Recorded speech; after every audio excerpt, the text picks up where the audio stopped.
ఆషాఢ మాసం వచ్చిందంటే సందడే సందడి. ఎక్కడ చూసినా బోనాలు, అమ్మవారి అందమైన రూపము, అందమైన స్త్రీలు డాన్స్లే కానివ్వండి, పోతరాజు అద్భుతమైన నృత్యమే కానివ్వండి, పులి వేషధారణలే కానివ్వండి, బోనము కుండలతోని ఎత్తుకొని వేపాకులతోని ఒక ప్రత్యేకమైన సిస్లింగ్ వాతావరణం కనిపిస్తుంది అంటే ఏ మాత్రం అతిశయోక్తి లేదు.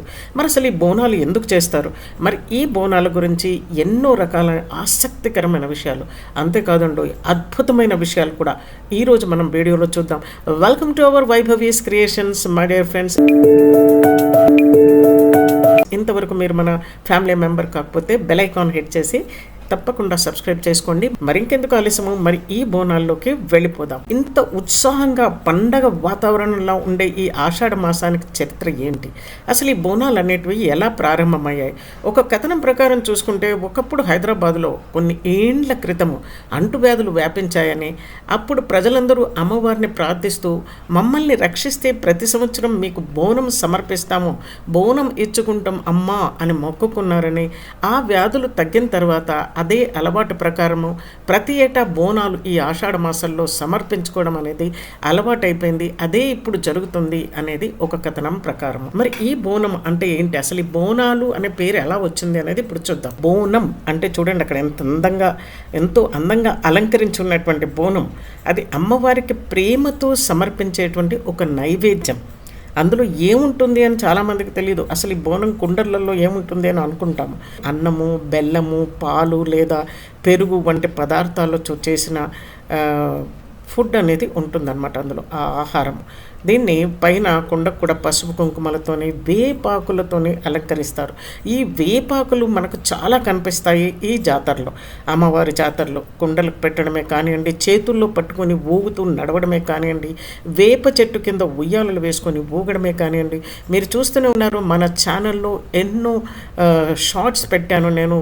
ఈ జోష్, ఈ బోనాల గురించి వచ్చినటువంటి పాటలు, అవి చూస్తే కూడా మీకు చాలా చక్కగా అర్థమవుతుంది అసలు ఈ బోనాలు ఎందుకు సెలబ్రేట్ చేస్తున్నాము, బోనాలు అంటే ఏమిటి అని. ఇక పూజా విధానాల్లో చూసుకుంటే మనకు ప్రాంతానికి ఎన్నో తేడాలు ఉంటాయి. కొన్ని చోట్ల మాంసాహార నైవేద్యాలు కూడా సమర్పిస్తారు, కానీ అవే పెట్టాలనేది ఎక్కడ రూల్ లేదు. ప్రతి బోనంలో అవి కనిపించాలి అనేది లేదు. చాలామంది ఇప్పుడు నేను చెప్పినట్టుగా ఈ అన్నము, పెరుగుతోని, పాలతోని, బెల్లంతోని నైవేద్యాలు మాత్రం తప్పకుండా అమ్మవారికి సమర్పిస్తూ ఉంటారు. బోనాలలో వేపాకులు ఎందుకు? దీని వెనుక ఏమైనా రహస్యం ఉందా, ప్రత్యేకత ఉందా అని చూసుకుంటే మాత్రం మనము ఎప్పుడు కూడా పూజల్లోకి సైన్స్కి ఒక ప్యారలర్ లైన్ గీస్తే ఎలా ఉంటుందో ఇప్పుడు చూద్దాం. బోనాలలో వేపాకులను ఎందుకు పెడతారంటే, మనం ఈ మధ్య మార్కెట్లో కూడా చూస్తున్నాము, వేప సోపులని, వేప క్రీములని, అన్ని రకరకాలుగా చూస్తున్నాం. వేపాకును అజారడక్టా ఇండికా సైంటిఫిక్ నేమ్. ఈ క్రిమి నిరోధక వేపాకులు అని అంటారు. అంటే మనకు క్రిములను, వాటిని శుభ్రంగా దూరంగా పెట్టి వాతావరణాన్ని శుభ్రంగా ఉంచి ఒక antiviral, anti bacterial and anti ఫంగల్గా ఇది ప్రత్యేకంగా పనిచేస్తుంది అనేటువంటి ఒక నమ్మకం. మరి మనం చూసుకుంటే అప్పట్లో వాళ్ళు వ్యాధులు ప్రబలయ్యి వాటిని తగ్గించాలి, నిరోధించడానికి అని అనుకున్నారు. కాబట్టి అలా అలవాట్లలో ఈ వేపాకును కూడా ఒక ప్రత్యేకంగా చేర్చడం జరిగి ఉండవచ్చు అని మన శాస్త్రాలు అనుకుంటున్నాయి. మరి భక్తి, ప్రకృతి, జ్ఞానము, ఇదే మన పూర్వీకుల సంప్రదాయం. అంతెందుకండి అంతగా పసుపు రాసుకుంటారు. పసుపు ఎందుకు? పసుపు కూడా యాంటీ బ్యాక్టీరియల్, యాంటీ ఫంగల్ అని ఉంటుంది కాబట్టి పసుపుకు కూడా అంత ప్రాధాన్యత ఉంది. మరి మీరు అవునంటారా? అవునంటే కామెంట్ చేయండి. మరి ఈ బోనాలు ఎప్పుడు జరుగుతాయి? ఆషాఢమా, శ్రావణమా అని కొంతమందికి కూడా. ఎందుకంటే మనం శ్రావణంలో వెళ్తున్నా కూడా ఇంకా కొన్ని విలేజెస్లో ఈ బోనాలు జరుగుతూనే ఉంటాయి. అంటే ప్రధానంగా చూసుకుంటే ఆషాఢ మాసంలో జరుగుతాయి, కానీ కొన్ని సాంప్రదాయాలు వారి కొలువైనటువంటి అమ్మవారి రూపానికి, అమ్మవారి నమ్మకానికి తగినట్టుగా కొన్ని శ్రావణ మాసాల్లో కూడా జరుగుతాయి. అంటే శ్రావణ మాస ప్రారంభంలో కూడా బోనాలు ఉత్సవాలు కొన్ని ప్రాంతాల్లో జరుగుతూ ఉంటాయి. ఫ్రెండ్స్, మరి ఈ బోనాల తల్లి ఎవరు? ఏ దేవిగా మనము అనుకోవచ్చు అంటే, ఈ బోనాల తల్లి ఒక ఆదిశక్తి రూపమే.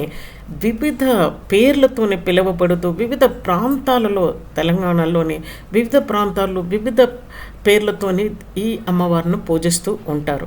అంటే ఒక్క దేవతకు సంబంధించిన పండగ ఇది కాదు.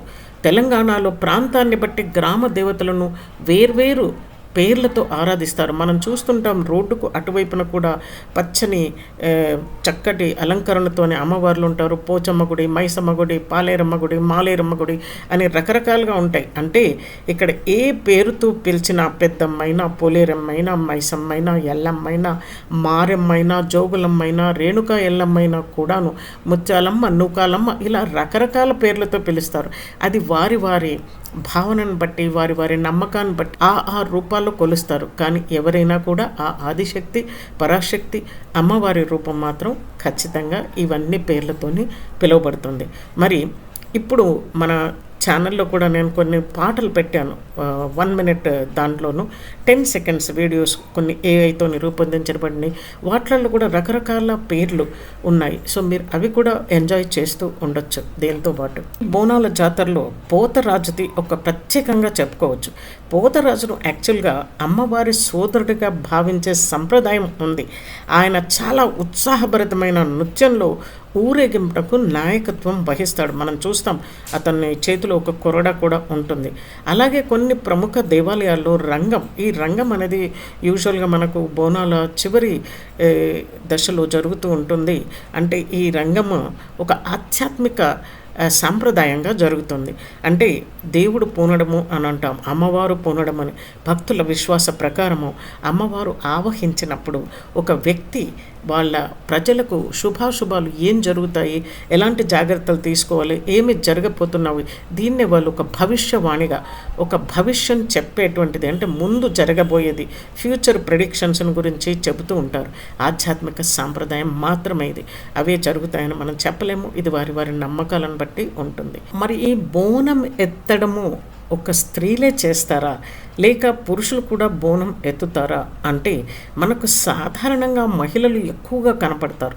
అంటే వాళ్ళకు ఒక నమ్మకం, వాళ్ళ శ్రేయస్కే కానీ, వాళ్ళ కుటుంబ శ్రేయస్కే కానీ, ఆరోగ్యము, ఐశ్వర్యము కోసం అమ్మవారికి ఈ బోనం సమర్పించడానికి వాళ్ళు తలపైన పెట్టుకొని మరీ వెళ్తూ ఉండడం మనం చూస్తాము. మొక్కు తీర్చుకోవడం, ఒక కృతజ్ఞత తెలియచేసుకోవడము అనే మన సంప్రదాయంలో ఉంది. మరి కొన్ని ప్రాంతాల్లో మహిళలతో పాటు పురుషులు కూడా ఈ మొక్కులు, వాళ్ళు మొక్కుకున్న ప్రకారము వాళ్ళు కూడా బోనం తలపై పెట్టుకొని అమ్మవారికి సమర్పిస్తూ ఉంటారు. ఇది మనం కొన్ని ప్రాంతాల్లో మాత్రం చూస్తూ ఉంటాం. ఫ్రెండ్స్, మరి ఈ బోనాల నుంచి మనం ఏం నేర్చుకోవాలి? ప్రతి పద్ధతికి, ప్రతి పండగకి కూడా ఒక ధ్యేయం అనేది ఉంటుంది. బోనాలు మనకి కృతజ్ఞత, ఐక్యత, భక్తి, సంప్రదాయాల పరిరక్షణ అనే విలువలను నేర్పుతాయి. అంటే అక్కడ రకరకాల మనుషులు, రకరకాలైనటువంటి గ్యాదరింగ్స్ జరుగుతుంటాయి కాబట్టి సాంస్కృతిక కార్యక్రమాలు కూడాను, ఇవన్నిట్లో మనకు ఒక యూనిటీని, ఒక కలిసి ఉండేటువంటిది, ఒక ఐక్యత భావాన్ని, ఒక భక్తి, అలాగే ఒక సాంప్రదాయాలని, ఒక విలువలను చాటి చెప్తూ ఉంటాయి. మరి ఈ బోనాలు ఒక తెలంగాణకే పరిమితం కాకుండా ప్రతి చోట కూడా ఇంకా జరుగుతాయని.